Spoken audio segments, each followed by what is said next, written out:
nation of immigrants. It is another Friday here at Tingen Williams. Today we're going to be talking about what it means to be a sanctuary city. A lot of times we'll hear different words that, without agreed upon definitions, people use them for their political aspirations or political arguments. But when it comes to the law, coming to an agreed upon definition for certain terms is very important. So today we're going to take a very close look at one of my favorite topics, sanctuary cities. So let's kick this off. You're listening to Nation of Immigrants. America is a nation of immigrants. A podcast about U.S. immigration law with your host, Jacob Tingen.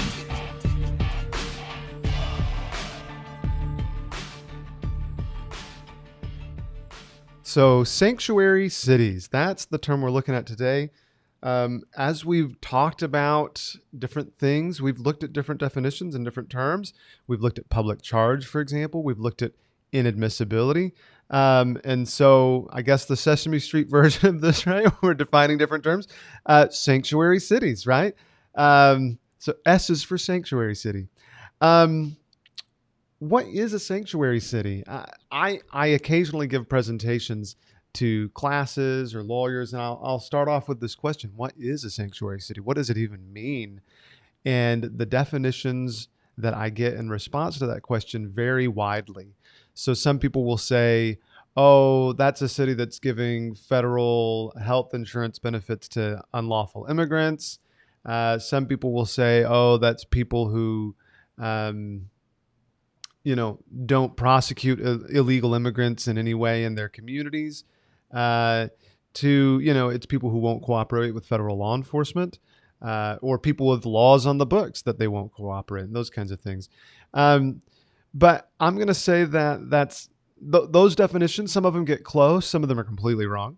But a sanctuary city actually has a very narrow definition, or at least the way that the Trump administration has used it.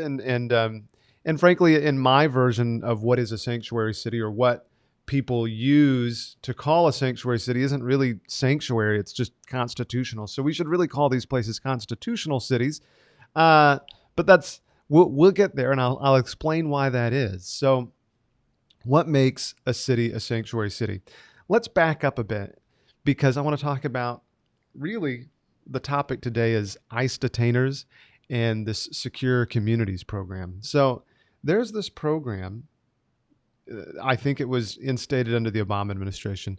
It was given a name of Secure Communities, and the idea was that if an immigrant gets arrested for a crime, they would communicate that arrest to Immigration and Customs Enforcement. The idea being that will allow them to then take custody of the immigrant and begin removal proceedings. Because, again, the Obama administration focused a great deal on deporting immigrants with criminal histories. Because, I guess the idea, the public policy there was, if we don't have resources to deport everyone, so we're going to focus on those with criminal histories, which makes a kind of sense. Now, written into the law is this provision that allows ICE to request a local law enforcement official, and I want to be very clear, it is a request. The regulations and the statutes say that it's a request. It's a request. So they request that a local law enforcement agency hold on to an immigrant an additional 48 hours beyond when they would normally be released, to allow time for ICE to come by the jail and pick up that immigrant, and then, begin removal proceedings.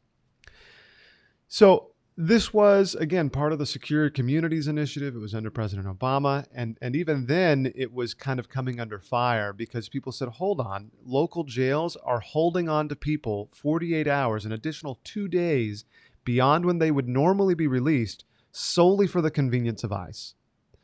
And so you got to understand, you end up with immigrants who, for example, in a state like Virginia, where if they don't have legal status, they can't get a driver's license, people who have been convicted of the crime of driving without a license, who end up in jail. And then after they've done their time, they've been in jail the number of days that they were sentenced to, then we just keep holding on to them. And So a lot of people said, well, that's not constitutional. Where's the probable cause, or where's the crime? I mean, they've already done their time. They don't need to continue to stay in jail. If ICE wants them, they can find them somewhere else. Or if ICE wants them, they can come pick them up before their time expires. And so the process, or the paperwork by which ICE requests that a local jurisdiction hold on to an immigrant is called an ICE detainer. It's a sheet of paper that literally just says, hi, we believe that the person in your custody is an immigrant in the United States without documentation. We'd like you to hold on to them for an additional 48 hours, please. And so the idea being that ICE will come and get them. But again, it's this whole issue where, let's say I make bond, right? I have a bond and I pay that, I should be released. So, sometimes jailers would tell people, like, let's say they're in, they're waiting on a criminal proceeding, and they want to pay their bond and get out and be with their families while they wait for the criminal proceeding or the trial, which is very common.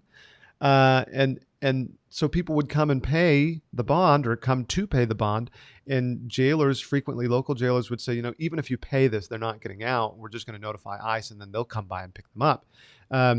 And whether those people were well-meaning or not, what happened is that people would not pay bond. They would say, okay, well, I'm not going to waste my money. And so even if your trial was 30 days away or 40 days away, or even in some cases 2 or 3 months away, as things sometimes happen with court delays, those people would stay in jail over things that, non-immigrants, people who are already here and who are citizens and stuff, would ordinarily be released with bond and no problem at all. And they come back in 30 days and they have their hearing and they have the trial, and it, it's pretty standard. So those kinds of things were happening. And people started to file lawsuits. And then additionally, what also happened is that people who appeared as if they might be immigrants, even though they were lawful permanent residents or citizens, were being held on ICE detainers. And so those people were also, being arrested and detained. And then some of them were being arrested and detained beyond the 48 hours. And so those kinds of things just would happen because, let's say I notify ICE, and then I say, okay, immigrant, I'm going to keep you in the jail for 48 hours. And then let's say ICE doesn't come for that person, or they forget, or they lose their paperwork, and so they can't officially take custody of them after 48 hours. Well, law enforcement agencies tend to like working together. And so sometimes people would end up in jail for longer than 48 hours, which causes some problems. So that's kind of what the result of ICE detainers ended up being. And so there were a number of lawsuits over people who were being held beyond the 48 hours, lawsuits over people who weren't actually immigrants, but who were being held on an ICE detainer, and then lawsuits just for the 48 hours because, hey, look, if I've already done my time, you're literally holding me in a jail for the convenience of another agency who couldn't bother to pick me up beforehand. That seems like a bit much. So as these lawsuits started to come through, a lot of different judges and a lot of different jurisdictions started to rule and say, yeah, this is unconstitutional. What basis do you have to hold this person for the extra time? And the answer is none. Now, some judges have started to come down on the other side of this, or even if they don't come down on the other side of this, they'll determine that the local jurisdiction perhaps could be immune.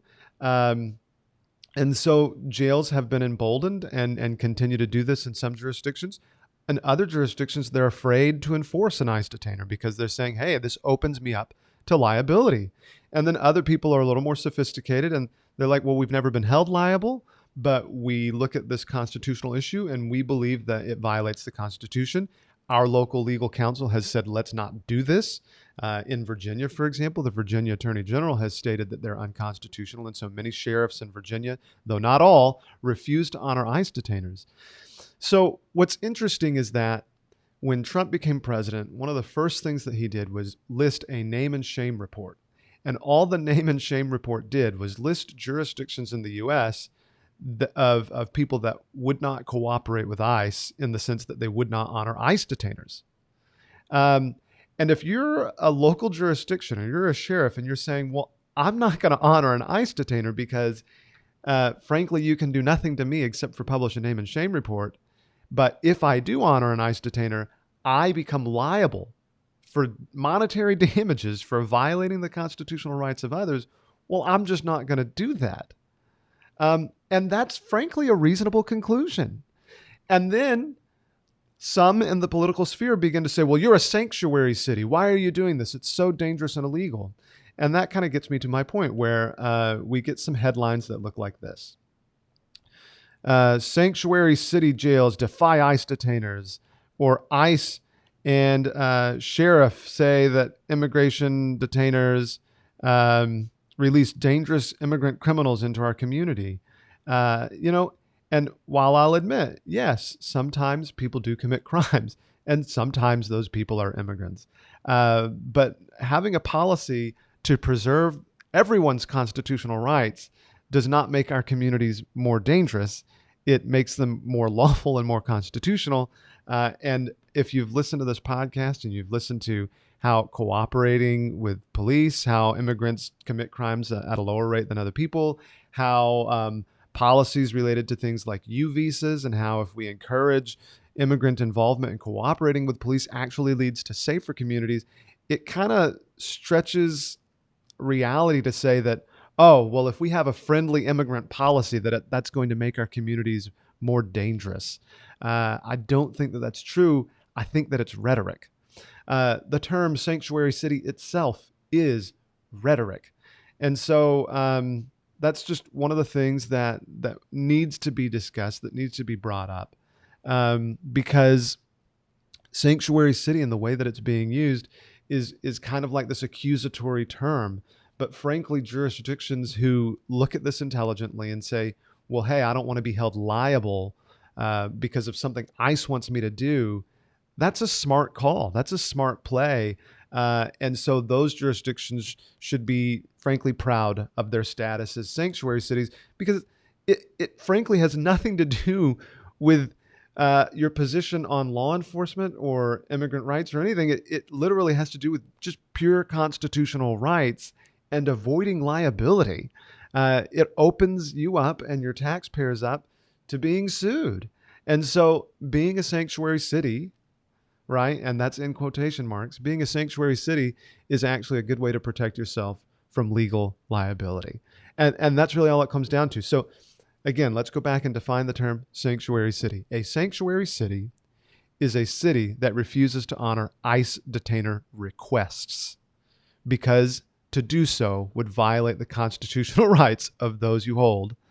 And then additionally, there have been a host of problems, administrative problems, holding people beyond 48 hours, and holding ultimately lawful permanent residents and citizens on the belief that they might be immigrants because of inaccurate and incomplete databases, as we've already seen in other litigation that we mentioned previously. So given ICE's imperfect databases, given the imperfect nature of our criminal justice system, it seems like a bad idea to hold immigrants, hold people because they might be immigrants, and because just on the basis of ICE detainers. So good for you, sanctuary cities. And of course, sanctuary cities might be cities that, or jurisdictions that refuse to honor ICE detainers for good legal reasons, but also who perhaps refuse to cooperate with ICE on a broader scale. And frankly, that's up to the discretion of the local jurisdiction. If you want to call those sanctuary cities, I guess that's fine. I mean, everybody has free speech, right? But let's be accurate and understand what we're talking about, that a sanctuary city is a city who refuses to honor ICE detainers, even if their only reason in doing that, even though they might be the most cooperative local law enforcement with ICE ever, they just don't want to become legally liable. They might be considered a sanctuary city. So let's just understand what these terms mean. And then some jurisdictions go even further. I've been reading about jurisdictions in California who have a policy of not cooperating with ICE at all. Whether you advocate and support that approach is fine. And if you don't, that's fine. But when it comes to limiting your legal liability, it seems like being a sanctuary city is a good idea. All right. Well, so that's it for sanctuary cities. Maybe we'll tackle some other tricky kind of nuanced terms in the future. Again, feel free to support the podcast. Follow us here on YouTube, Facebook, iTunes, Twitter, and you can donate and support the podcast at jacobtingen.com. Yeah. Have a happy Friday. Thank you for listening to Nation of Immigrants. America is a nation of immigrants. Subscribe to the podcast on iTunes. Watch the live stream on YouTube and Facebook, or visit jacobtingen.com to learn more.